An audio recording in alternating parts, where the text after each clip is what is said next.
Hey guys, welcome to How to Play Another Life by Motionless in White. So I really hope that you enjoyed my cover of this song. If you haven't seen it, there is a direct link in the description below. You can check it out and then maybe come back here. The timestamps that will be in the title screens on the demonstrations will be referencing the time in that cover that you can skip to and have that open maybe on a separate tab as you learn along, so you can get it with the song over it and then without the song over it, isolated at slower tempos here for you. Now, with all that being said, I have to leave a huge thank you to the following individuals: Justin, Taylor, Thomas, Zach, Tyler, Valerine, David, Sarah, Aubrey, Blake, Cody, Dimitar, John, Julius, Raphael, Kyle, Paul, Scott, Vincent, Zach, Christian, Drew, and John. These are just a handful of the incredible individuals who support me on Patreon and really make videos like the one you're about to watch possible, especially these lesson videos, because they don't get the same sort of view count as some of my other videos, and I really just do them for the Patreon community and for, of course, you guys that are watching this video at home and hopefully benefiting from these videos. So thank you for checking us out. If you're one of my patrons, or if you just support the channel in any other way, just checking out the videos, liking, subscribing, all that stuff, thank you so much for your ongoing continued support. It means the absolute world. Now, let's get into the video.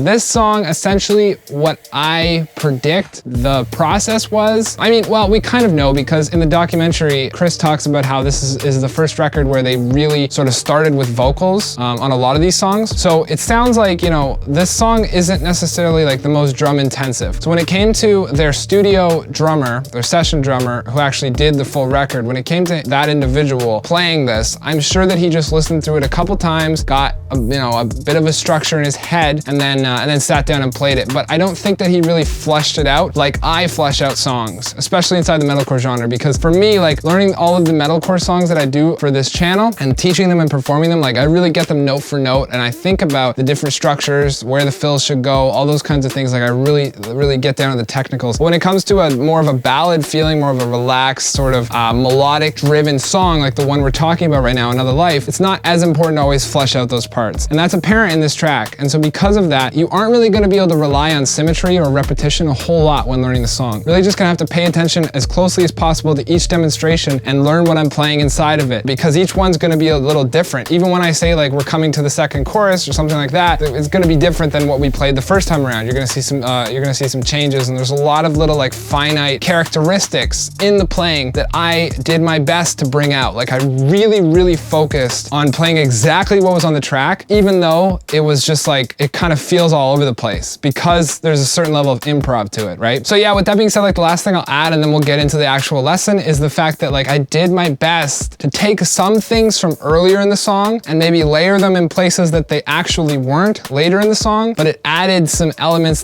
that now in my version became a little bit more reoccurring, which helped me just in memorizing the track, and I think will also help you guys here in my version as you learn my version of this song. Without further ado, let's get into it. The song's tempo is at 162 beats per minute. The time signature is 4/4, and there's no time signature and no tempo changes throughout the entire track. The first section we're gonna start with is gonna be actually the first chorus, because the first verse and all of the intro and everything, I guess, essentially leads up to just hitting right away with the instrumental, the drums, and the whole band inside of the first chorus. So you can call it the intro, you can call it chorus one, whatever you want. I'm gonna roll with chorus one for now, and here it is performed for you guys right now.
In the intro, I forgot to mention real quick that, I mean, I'm sure you know by now, but for the slower parts, when I go back through and slow it down for you, I'm gonna slow those down to 100 beats per minute throughout this song. That's a very big jump, down from 162 or whatever, down to 100. It's a really big jump. I really hope that those slower sections really help you feel out and figure out what's going on with this song. Now, the next section we're gonna come to essentially is gonna be verse 2. We're already in verse 2. That's just because, like I said, the first half of the song with the verse 1 and the chorus is all dropout. So technically we are in verse 2 now. We're gonna be on a closed hi-hat. In the demonstration, I'm gonna perform a little bit of a transition fill, and then we're back into a closed hi-hat. Really simple section. There's not a whole lot to really talk about here outside of the fact that, you know, we're gonna do some little open hi-hat work where like open, crash, stuff like that. But yeah, I mean, with all that said, let's check out the first half of verse 2 performed for you right now.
Moving on, we come to the second half of verse 2, which is now all open hi-hat, and it's gonna really cleanly transition us into the pre-chorus. Keeping this short and sweet, here is the second half of verse 2, verse 2.2, performed for you right now.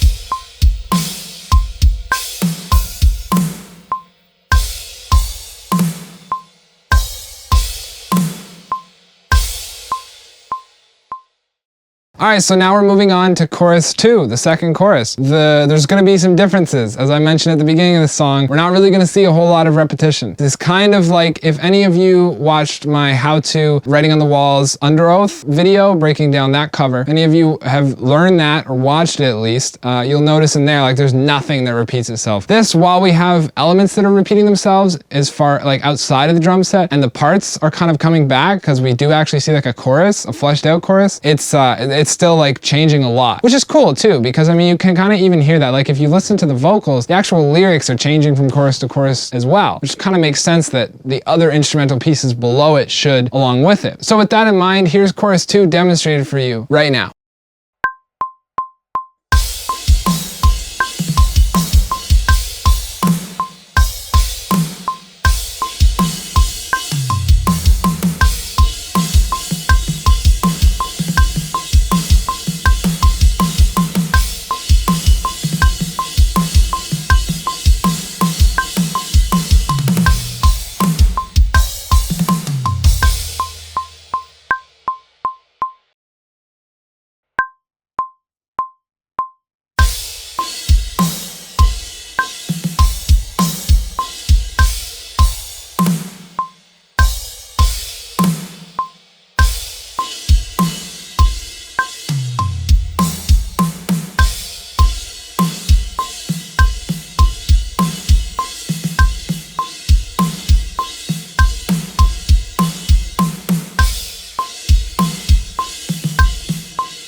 All right, so moving on out of the chorus, we're gonna continue a very similar version of the pattern that we've been playing, and we're gonna go into the bridge. It's like kind of like a bridge, kind of like a B-side, elongated version of the chorus. I don't know, the thing I like the most about this track is that I couldn't find the sections as easily as I can in other songs. Having the sections divided the way they are and just like sort of flowing, it just feels like it's moving. There's no like really harsh breaks to signify the change between a chorus and a verse, stuff like that we can kind of see in other metalcore tracks. I like that about it, but it also makes it tough learning the drums, really fleshing out the different sections because it's not as defined as some of the other tracks that we break down here on the channel, but that's all okay. Now, let's get into it. The last thing I'm gonna mention just before I demonstrate the bridge for you is that there's a lot of open hand in this song. Open hand just meaning that like I'm doing stuff on both sides of the kit a lot. And the reason why is that when I was learning this song, I sat down with my studio headphones and I listened to it in the dark a bunch of times over, just trying to figure out where the pans are and where everything's placed. So the mix is in drummer perspective, and that means that if I hear something in my left ear, like if I hear a crash in my left ear, then the crash is in fact on the left side of the kit. If it was audience perspective, I have a video on this, I'll put it in the description. If this is audience perspective and I heard a crash in the left side of my ear, it would mean that the crash cymbal that I'm hearing is actually on the right side of the kit because I would be reversed looking at the drum set instead of sitting at the drum set. If you want more on that, you can check out the description for my lesson on perspective pans. But if you're still here, let's keep rolling through. The point of all this is that when you see me move from left to right like that, that's just me following along with the pans that I'm hearing in my ears because this was mixed in drummer perspective. So just pay attention to where I'm placing the cymbals. You don't have to have the exact cymbal setup as me, but as long as you're putting them on the proper side of the kit, you're good to go. Here's the bridge broken down for you right now.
And after that demonstration, we come to the final demonstration, which is going to be the final chorus and chorus extension, or I guess it's kind of like a double chorus. We'll call it a double chorus. So we come to the final demonstration, the double, oh, you know what? I don't like double chorus. We'll roll with chorus and outro. So we're coming to the chorus and the outro. I packaged them together because of how tight they feel together. I actually started this demonstration by breaking them apart, but I couldn't find a good place to stop one and start the other without it feeling really abrupt and kind of confusing. Just packed them on together for this demonstration, and we're gonna be learning the final chorus and the outro performed for you right now.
So that's been it for this track. Like, on its surface, on its face value, listening to it, it's a very easy song. I think that once you dive into it and you really start to like bring to life all of the nuances, you really line up the ghost notes and sort of follow along with the improv feeling, as well as some of the parts that were clearly planned out, and you really learn all that, it definitely gets a little bit more complicated. At least I felt that way. I felt like I definitely struggled just with the memorization. That was the toughest part. The sections itself wasn't too bad. It was just that constant over and over again so that I could get it really drilled in and really memorized each section. I hope you enjoyed learning this song. If you did get all the way through this video, congratulations on learning this song. It's a fantastic track. It really shook me the first time I heard it, and that's why I was so anxious to cover it. And I don't actually pick my songs. I know a lot of you think that because you will hit me with requests asking me to do certain songs in the future, but I don't actually pick, well, that's not true. I do pick them. I give my patrons a list of songs based on what they request. So if you're one of my patrons, you probably already know this, you can request in the Discord channel, you can request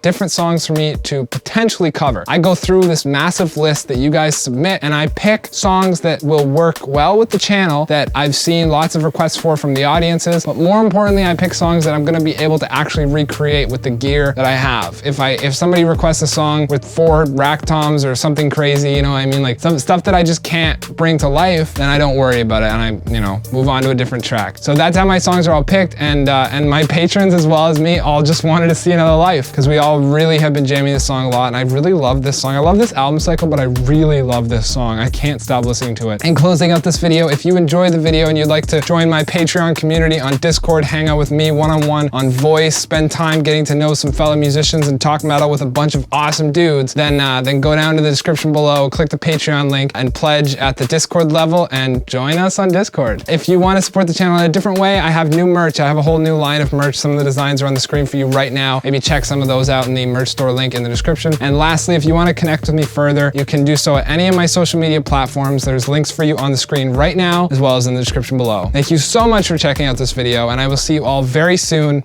with something new.